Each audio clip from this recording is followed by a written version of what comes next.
kursigan ay maanta doorashadiisu ka dhacday magaalada Kismaayo oo ah kursigii ka geeriyooday Allaha u naxariistay Cabbaas Cabdullaahi Siraaji oo ah wasiirka hore ee wasaaradda hawlaha guud iyo dibadhiska dowladda federaalka ee Soomaaliya oo 3 bishii May ee sanadkii la soo dhaafay lagu dilay magaalada Muqdisho ee caasimadda Soomaaliya kana mid ahaa kuraastii banaaneed ee baarlamaanka Soomaaliya ayaa waxa ku tartamaya laba musharax oo lagu kala magacaabo Fardeyso Xuseen Maxamed iyo sidoo kale Maxamed Cabdullaahi Siraaji oo ay walaalo ahaayeen Allaha u naxariistay Cabbaas Cabdullaahi Siraaji doorashada oo ay soo qabanqaabiyeen guddiga doorashooyinka madaxa banaan ee Soomaaliya ayna goobjoog ka hayeen mas'uuliyiin ka socotay dowladda Soomaaliya xubnaha labada gole ee maamulka Jubbaland ururada bulshada rayidka saraakiisha ciidamada ammaanka Jubbaland iyo kuwa AMISOM ayna cod ka bixinayeen 51 ergo oo ay isku bah ahaayeen musharaxiinta u taagneed kursigaasi ayaa waxa ugu dambeyn doorashadaasi ku guuleystay xilwaan Maxamuud Cabdullaahi Siraaji oo ay walaalo ahaayeen Allaha u naxariistay Cabbaas Cabdullaahi Siraaji oo helay 50 cod sida ay ku dhawaaqday natiijada gudoomiyaha guddiga doorashooyinka madaxa banaan ee Soomaaliya Xaliimo Ismaaciil Ibraahim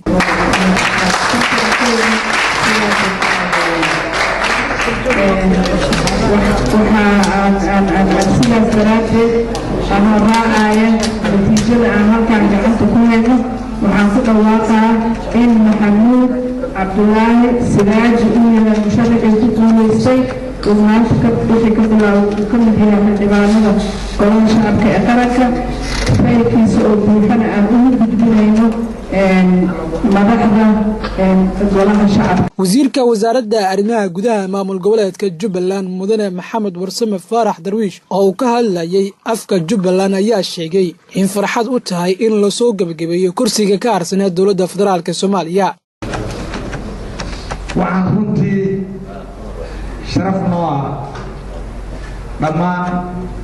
ummadda maanta halkaan isugu timid mas'uul baa la wada yahay in doorashadii maanta kursiga beesha hogaar sifada hayaama ee halkaan lagu qabtay si cadaalad ah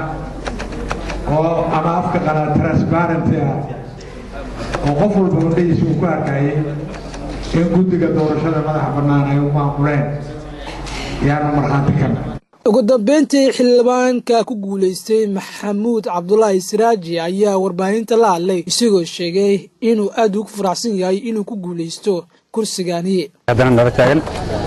maanta waa maalin farxad dhamaantaan nabadno ee Jubbaland sidaan u nahay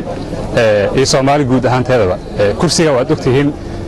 kursi muhiim Soomaali dhan oo inuu ahaa waxa ka geeriyay kursigan walaalka anaga Cabbaas Cabdullaahi Sheekh Siraaji oo reer Jubbaland beesaha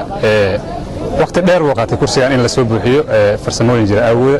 laakiin ugu dambeyn waxaan ku guuleysanay in doorashadii la qabto la gabagabeeyo oo maanta maxaa la jiray